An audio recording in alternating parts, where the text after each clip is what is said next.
Hello दोस्तों, स्वागत करते हैं आप सभी का आपके अपने यूट्यूब चैनल जैकपुर पे। तो आज के इस वीडियो में हम लोग साइंस का प्रीवियस ईयर का मॉडल क्वेश्चन पेपर कर रहे हैं और इसके पहले भी मैंने इसका एक सेट अपलोड कर दिया है, क्योंकि आप लोगों को पता है कि जैक ने जो साइंस का मॉडल पेपर जारी किया था 2024 में, उसमें केवल 30 ही सवाल उसने पूछा था। तो हम चाहते हैं कि जैक के द्वारा प्रीवियस ईयर में जितना भी मॉडल पेपर जो पूछा गया था वो सभी जैक द्वारा सिलेक्टेड सवाल है, तो उनको भी आप देख कर जाओ। ठीक है, तो ये उसका दूसरा पार्ट है। इसके पहले भी हमने पहला पार्ट चैनल पर अपलोड किया है, आप लोग उसको नहीं देखे हो तो देख लेना, लिंक आपको डिस्क्रिप्शन में मिल जाएगा। और इसके अलावा वीडियो के लास्ट में भी आपको फोल्डर का लिंक मिलेगा, जिस पे क्लिक करके आप अपने सभी वीडियो को देख सकते हो। तो वीडियो काफ़ी इंपॉर्टेंट होगा, सभी सवाल जैक द्वारा सिलेक्टेड है, अच्छे लेवल के और एग्जाम में पूछे जाने योग्य हैं। तो वीडियो को अभी से लाइक कर दो, चैनल पर पहली बार आए तो सब्सक्राइब कर लेना, बेल आइकन को दबा लीजिएगा ताकि आने वाली हर एक वीडियो का नोटिफिकेशन आपके मोबाइल पर जाए। तो चलिए शुरू करते हैं। सबसे पहला सवाल देखिए, ध्यान से कह रहा है कि यदि किसी अवतल दर्पण की फोकस दूरी f तथा वक्रता त्रिज्या r हो तो इनमें से कौन सा इक्वेशन जो है वो सही होगा। तो सबको आपको पता है कि f बराबर r/2 होता है, यानी कि ऑप्शन नंबर क्या हो जाएगा आपका बी। ऑप्शन नंबर क्या हो जाएगा, बी हो जाएगा, याद रखना है सभी को। क्वेश्चन नंबर आते हैं 2 पे। क्वेश्चन नंबर 2 में कह रहा है प्रकाश के परावर्तन के कितने नियम हैं। तो देखिए, प्रकाश का परावर्तन के भी कितने नियम होते हैं, 2 नियम होते हैं। प्रकाश के परावर्तन के भी कितने नियम होते हैं, 2 नियम होते हैं, याद रखना है आप सभी को। क्वेश्चन नंबर 3 पे आइए, कह रहा है कि समतल दर्पण के द्वारा बना प्रतिबिंब कैसा होता है। तो समतल दर्पण के द्वारा जो भी प्रतिबिंब बनता है बाबू, वो काल्पनिक बनता है, याद रखिएगा, ऑप्शन नंबर बी हो जाएगा। आप लोगों से 40 क्वेश्चन पूछा जाएगा इस सेट में, और 40 में आप लोग कितना सही करते हो हमें कमेंट कर जरूर बताइएगा। ठीक है, क्वेश्चन नंबर 4 पे आइए, कह रहा है वाहनों के पश्च दृश्य के दर्पण के रूप में किस दर्पण का प्रयोग करते हैं। ऑप्शन आपके पास है, राइट आंसर हो जाएगा ऑप्शन नंबर बी, उत्तल दर्पण के में, यानी कि पीछे के दृश्य को देखने के लिए हम लोग किस दर्पण का प्रयोग करेंगे, उत्तल दर्पण का प्रयोग करेंगे। क्वेश्चन नंबर 5 में आपसे कह रहा है निम्न में से कौन सा पदार्थ लेंस बनाने के लिए प्रयुक्त नहीं किया जा सकता है। तो कौन सा पदार्थ नहीं करता है वो आपको बताना है। तो मिट्टी का प्रयोग हम लोग नहीं कर सकते हैं लेंस बनाने के लिए। क्वेश्चन नंबर आते हैं 6 पे, कह रहा है कि काल्पनिक प्रतिबिंब होता है, कैसा होता है। तो ये सीधा होता है। काल्पनिक प्रतिबिंब कैसा होता है बाबू, सीधा होता है, ऑप्शन नंबर ए हो जाएगा। क्वेश्चन नंबर आते हैं 7 पे। क्वेश्चन नंबर 7 में कह रहा है यदि एफ का मान 12 सेंटीमीटर है तब आर का मान क्या होगा। देखिए, आर बराबर क्या हो जाएगा, 2f हो जाएगा, दुगना हो जाएगा, यानी कि 24 हो जाएगा। क्या हो जाएगा, 24 सेंटीमीटर हो जाएगा, याद रखना है।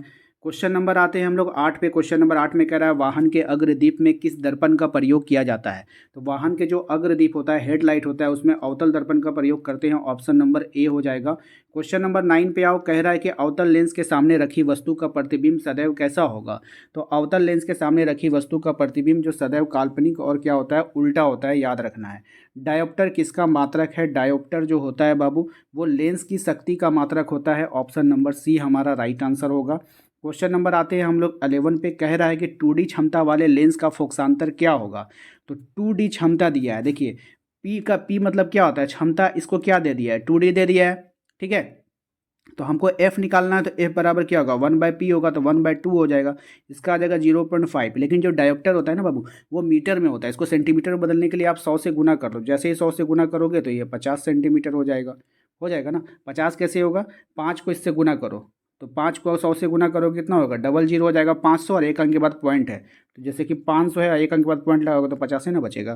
ठीक है, तो 50 सेंटीमीटर देख लो कहाँ है, ऑप्शन नंबर डी में आपको दिख रहा है। ओके, क्वेश्चन नंबर आते हैं 12 पे। क्वेश्चन नंबर 12 में आपसे कहा जा रहा है कि आंखों के रंगीन भाग को क्या कहते हैं। तो ये जो हमारा आंखों का रंगीन भाग होता है उसको हम लोग आइरिश कहते हैं, याद रखना है। मानव नेत्र के जिस भाग पर किसी वस्तु का प्रतिबिंब बनता है वो क्या कहलाता है। तो वो कहलाता है हमारा दृष्टि पटल।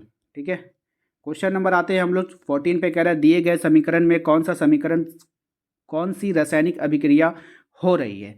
तो दिए गए समीकरण में कौन सी रासायनिक अभिक्रिया हो रही है, तो वियोजन अभिक्रिया हो रही है। कौन सी अभिक्रिया हो रही है, वियोजन। एक पदार्थ देखो कई पदार्थ में टूट रहा है तो वो वियोजित हो रहा है, बात समझ में आया।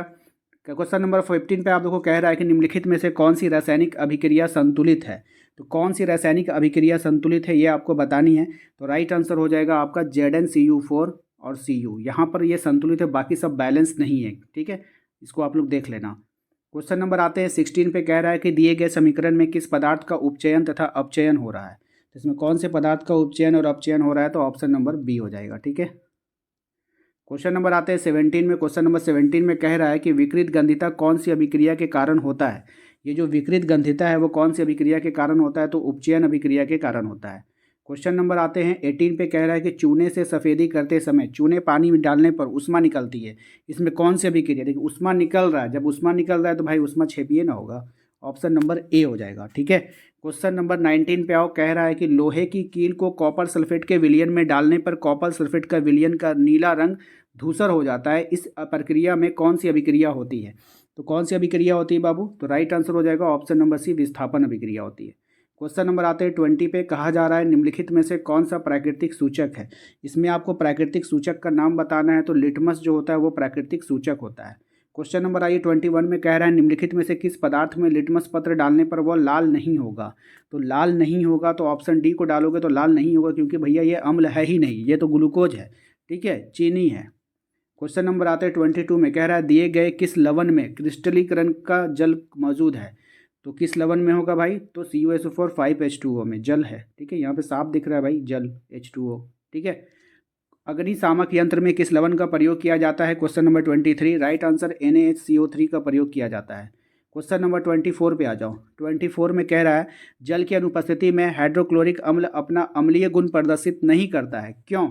तो क्यों नहीं करता है? तो ऑप्शन नंबर बी, उसमें H+ आयन उपस्थित नहीं रहता है। क्वेश्चन नंबर आइए 25 में, कह रहा है कि पदार्थ ABCD का pH मान दे दिया है, इस पदार्थ में कौन अम्ल है? तो भैया अम्ल वही होगा जो 7 से कम होगा। 7 से कम कौन है? 2, और 2 किसको रिप्रेजेंट कर रहा है? ए को, तो ए ऑप्शन हमारा राइट आंसर हो जाएगा। आइए क्वेश्चन नंबर 26 पे, 26 में देखिए कह रहा है कि इस चित्र में कौन सी अभिक्रिया हो रही है? तो ये जो चित्र है बाबू, इसमें है वियोजन अभिक्रिया हो रही है। कौन सी अभिक्रिया हो रही है? वियोजन अभिक्रिया हो रही है। ठीक है, याद रखना है आपको। क्वेश्चन नंबर आते हैं हम लोग 27 में। 27 में कह रहा है शरीर में उत्पन्न हानिकारक अपशिष्ट पदार्थ का शरीर से बाहर निकलने की प्रक्रिया जैव प्रक्रम में होती है, किसमें होता है ये आपको बताना है, तो उत्सर्जन कहलाता है। ठीक है, उत्सर्जन में होता है। क्वेश्चन नंबर आते हैं 28 में, कह रहा है कि प्रकाश संश्लेषण में होने वाली ऑक्सीजन गैस किस यौगिक के टूटने के फलस्वरूप प्राप्त होता है? तो ऑक्सीजन गैस जो होता है वो जल के टूटने के फलस्वरूप प्राप्त होता है, जल से ही ऑक्सीजन वो प्राप्त करेगा। ठीक है, अमीबा में किस प्रकार का पोषण होता है? तो अमीबा में जो पोषण होता है प्राणी समभोजी पोषण होता है। क्वेश्चन नंबर 30 में आओ। क्वेश्चन नंबर 30 में कह रहा है कि लार में कौन सा एंजाइम पाया जाता है? तो लार में सबसे फेमस एंजाइम है एक टाइलिन, ये पाया जाता है। ऑप्शन नंबर ए हमारा राइट आंसर हो। क्वेश्चन नंबर आइए 31 में, कह रहा है कि श्वसन प्रक्रिया में पैरुवेट का कार्बन डाइऑक्साइड जल और ऊर्जा में विखंडन कहाँ होता है? मोस्ट इंपॉर्टेंट है, राइट आंसर हो जाएगा ऑप्शन नंबर डी, माइटोकॉन्ड्रिया में। क्वेश्चन नंबर 32 पे आइए, कह रहा है पौधों में जल तथा खनिज लवण का संवहन किसके द्वारा होता है? जल, जल से जाइलम, याद रखिएगा जाइलम के द्वारा होता है। ठीक है, क्वेश्चन नंबर 33 में आ रहा है किसी समष्टि अपना अस्तित्व बनाए रखने के लिए कौन सी प्रक्रिया आवश्यक है? तो कौन सी प्रक्रिया आवश्यक है? तो जनन आवश्यक है। ठीक है, क्वेश्चन नंबर आइए 34 में। 34 में कह रहे दिए गए चित्र में किस प्रकार का जनन हो रहा है? तो ये जो चित्र है इसको ध्यान से देखिए, इसमें कौन सा जनन हो रहा है? तो इसमें जो हो रहा है पुनरुद्ध भवन होता है। ठीक है, यानी ये जैसे जैसे टूटेगा वह फिर से जिंदा होते चल जाएगा, फिर टूटेगा फिर से जिंदा होते चल जाएगा, तो पुनरुद्ध भवन होता है, फिर से अपना निर्माण कर लेता है। क्वेश्चन नंबर आते हैं 35 में। 35 में कह रहा है कि परागन का एक पुष्प से दूसरे पुष्प पर स्थानांतरित होना क्या कहलाता है?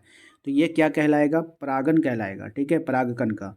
क्वेश्चन नंबर आते हैं 36 में, कह रहा है कि भ्रूण को माँ के गर्भाशय में किस भाग से पोषण मिलता है? मोस्ट इंपॉर्टेंट सवाल है, प्लेसेंटा से मिलता है, आप सभी को पता है, ऑप्शन नंबर ए हो जाएगा। क्वेश्चन नंबर आते हैं 37 में, कह रहा है कि एक उत्तम ऊर्जा के स्रोत की विशेषता क्या है? तो एक उत्तम ऊर्जा स्रोत की विशेषता क्या है? राइट आंसर ऑप्शन सी, प्रति एकांक द्रव्यमान अधिक कार्य करेगा। ठीक है, क्वेश्चन नंबर 38 पे आओ। कह रहा है पवन ऊर्जा का उपयोग करने के लिए पवन की चाल कम से कम कितनी होनी चाहिए? तो पवन ऊर्जा का अगर आप इस्तेमाल करना चाहते हो तो इसकी चाल कम से कम जो होनी चाहिए वो 15 किलोमीटर प्रति घंटा होना चाहिए। क्वेश्चन नंबर 39 पे कह रहा है कि निम्नलिखित में से कौन समाप्य ऊर्जा है, यानी जो समाप्त हो जाने वाला, तो कौन हो जाएगा? कोयला, बाकी सब समाप्त नहीं होता है। ठीक है, याद रखिएगा। क्वेश्चन नंबर 40 पे आइए, कह रहा है पराग कोश में क्या होता है? तो पराग कोश में होता है परागकण। मोस्ट इंपॉर्टेंट सवाल है, याद रखना है। तो 40 MCQ में आपका कितना नंबर आया कमेंट कर कर हमें जरूर बताइए। वीडियो को लाइक कर दीजिए, चैनल पर पहली बार आए तो सब्सक्राइब कर लीजिए, बेल आइकन को दबा लीजिए ताकि आने वाली हर एक वीडियो का नोटिफिकेशन आपके मोबाइल पर जाए। मिलते हैं अगले वीडियो में, थैंक यू।